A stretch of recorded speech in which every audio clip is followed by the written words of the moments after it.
a young girl named Funke came to visit Ayobami. Funke was curious and asked, "Auntie Ayobami, why did you never get married?" Ayobami smiled and said, "Ah, Funke, it is a long story. I always found a reason not to marry. Maybe I was too scared, or maybe I just liked being by myself." Funke thought for a moment and asked, "But Auntie Ayobami, are you happy?"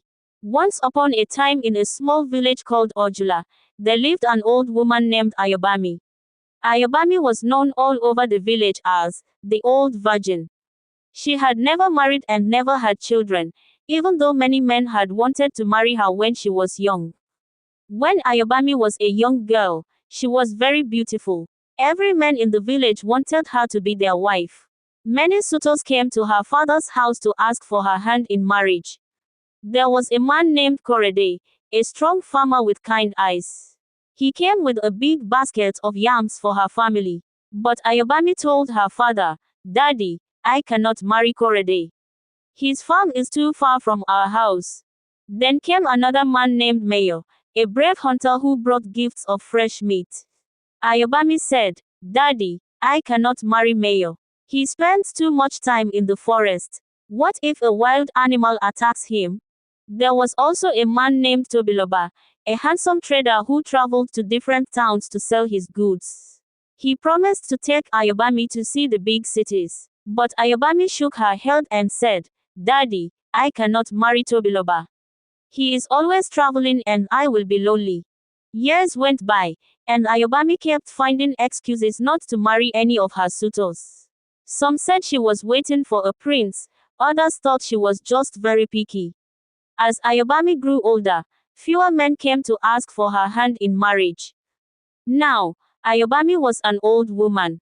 Her hair had turned gray and her once smooth skin was wrinkled. She lived alone in her father's old house. Even though she was old, Ayobami was still very kind and always helped the villagers. She taught the children stories and songs from long ago. One day, a young girl named Funke came to visit Ayobami. Funke was curious and asked, "Auntie Ayobami, why did you never get married?" Ayobami smiled and said, "Ah, Funke, it is a long story. I always found a reason not to marry. Maybe I was too scared, or maybe I just liked being by myself." Funke thought for a moment and asked, "But Auntie Ayobami, are you happy?" Ayobami looked out of the window at the village she had known all her life. She saw the children playing, the women cooking, and the men working. She sighed and said, "Happiness can come in many ways, Funke. I have friends, and I have memories. That is enough for me." Just then, there was a knock on the door. Ayobami opened it to find an old friend, Toby, standing there with a big smile. Toby had been one of her suitors many years ago. He was now a widower and lived in a nearby village. He had come to visit Ojula and decided to see Ayobami. "Ayobami, it's been so long," Toby exclaimed. "I thought I would come and see how you are doing." Ayobami invited Toby in, and they sat down to talk. As they shared stories of the past, Ayobami realized how much she had missed having someone to share her life with. As the evening grew darker, Toby said, "Ayobami, it is never too late to find happiness. Maybe we can spend our old age together, as friends, if nothing else." Ayobami smiled and nodded. For the first time in many years, she felt a warmth in her heart. She thought to herself, "Maybe I have found my suitor after all, even if it is just as friends." And so, Ayobami and Toby began to spend more time together, talking, laughing, and enjoying the days they had left. They discovered that friendship can bring as much joy as any love story. As the years went by, Ayobami and Toby continued to be the heart and soul of the village. They became known as the village's wise elders, always ready with advice and stories from their youth. Ayobami found immense joy in her new life, surrounded by people who loved and respected her. One day, a young boy named Ope ran up to Ayobami with an excited look on his face. "Grandma Ayobami, can you tell us another story? We've heard so many, but we want to hear more about your adventures when you were young." Ayobami chuckled and gathered the children around her. Alright, Ope, let me tell you about the time I almost went on a great adventure. The children settled down, eager to listen. Ayobami began. When I was your age, I dreamed of traveling far and wide. One day, a trader named Taiwo visited our village. He was handsome and kind, and he offered to take me to see the big cities beyond Ojula. I was so excited, but in the end, I was too afraid to leave my family and the only home I knew.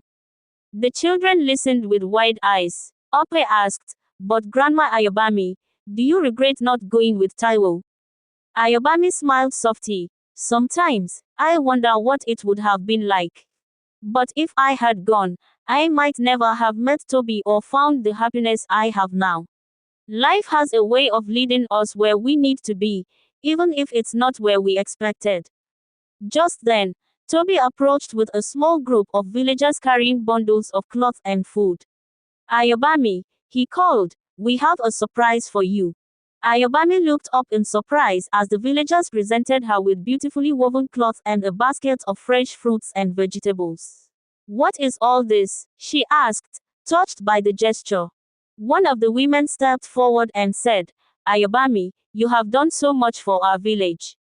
We wanted to show our appreciation. We have organized a small festival in your honor. Ayobami's eyes filled with tears of joy. Thank you, everyone. This means so much to me. The festival was a joyous occasion. There was music, dancing, and plenty of delicious food. Ayobami and Toby sat together, watching the villagers celebrate. Ayobami felt a deep sense of fulfillment. She had found a true family in this village. As the sun began to set, casting a golden glow over the celebration, Ayobami turned to Toby and said, Toby, I never imagined my life would turn out this way. I am so grateful for every moment we have shared. Toby smiled and squeezed her hand. Ayobi, life is full of surprises. And sometimes, the greatest adventures are the ones we never planned. The children gathered around Ayobami and Toby, urging them to join the dance. Ayobami laughed and got up, taking Toby's hand. They danced with the villagers, their hearts full of joy and contentment. As the night grew darker and the stars began to twinkle in the sky, Ayobami looked around at her friends and family. She realized that her life, though not what she had once imagined, was rich with love and happiness. As the days turned into weeks, Ayobami and Toby found themselves enjoying each other's company more and more. The villagers began to notice how happy Ayobami looked. She was always seen with a smile on her face, and her steps seemed lighter. One sunny afternoon, Ayobami and Toby decided to take a walk to the river. The river was a special place for both of them, filled with memories from their younger days. As they walked, Toby asked Ayobami about her childhood dreams. Ayobami, when you were young, what did you dream of doing? Toby asked. Ayobami laughed softly and said, Oh, Toby, I had many dreams. I wanted to travel and see the world beyond Ojula. I wanted to learn new things and meet new people. But most of all, I wanted to be happy. Toby nodded thoughtfully. And are you happy now, Ayobami? Ayobami looked at Toby and smiled. Yes, Toby, I am happy. Sometimes, happiness comes in unexpected ways. As they reached the river, they sat down on a large rock by the water's edge. The river sparkled in the sunlight, and the sound of the water flowing was peaceful. Ayobami closed her eyes and took a deep breath, feeling content. Ayobami, Toby said gently, do you remember when we were young and used to sit here, dreaming about the future? Yes, Toby, I remember, Ayobami replied. We had big dreams back then. Toby smiled. We may be old now, but we can still dream. How about we go on a small adventure? We can visit my village, and you can meet my grandchildren. They would love to hear your stories and songs. Ayobami's eyes sparkled with excitement. I would love that, Toby. It has been so long since I visited a new place. And so, Ayobami and Toby planned their little adventure. The next morning, they set off for Toby's village, which was not too far from Ojula. As they worked, They talked and laughed, sharing stories from their past. When they arrived at Toby's village, they were warmly welcomed by Toby's family. His grandchildren, especially, were eager to meet Ayobami. They gathered around her, their eyes wide with curiosity. "Tell us a story, Grandma Ayobami," the children begged. Ayobami smiled and began to tell them one of her favorite stories from her childhood. The children listened with rapt attention, their faces filled with wonder. Over the next few days, Ayobami and Toby enjoyed their time in the village. Ayobami felt a sense of belonging she had not felt in a long time. She realized that it was never too late to make new memories and find joy in unexpected places. One evening, as they sat outside watching the sunset, Toby turned to Ayobami and said, "Ayobami, I am so glad you decided to come with me. You have brought so much happiness to my family." Ayobami squeezed Toby's hand and said, "Thank you, Toby, for showing me that it is never too late to find happiness. You have made my days brighter." As the sun set, casting a golden glow over the village, Ayobami and Toby sat in comfortable silence, grateful for the new chapter in their lives. One day, as they sat under the tree, Toby turned to Ayobami with a serious look in his eyes. "Ayobami," he began, "there's something I've been wanting to ask you. Would you consider staying here, in our village, with me? We're both getting old, and it would be wonderful to spend our remaining years together." Ayobami was taken aback by the question. She had grown fond of the village and Toby's family, but she also missed Ojula and the life she had there. She took a deep breath and said, "Toby, your village has become very dear to me, and so have you. But I need some time to think about it." Toby nodded understandingly. "Take all the time you need, Ayobami. No matter what you decide, I'm grateful for the time we've spent together." The next morning, Ayobami decided to visit Ojula to gather her thoughts. She walked through the familiar paths of her village, feeling a mix of emotions.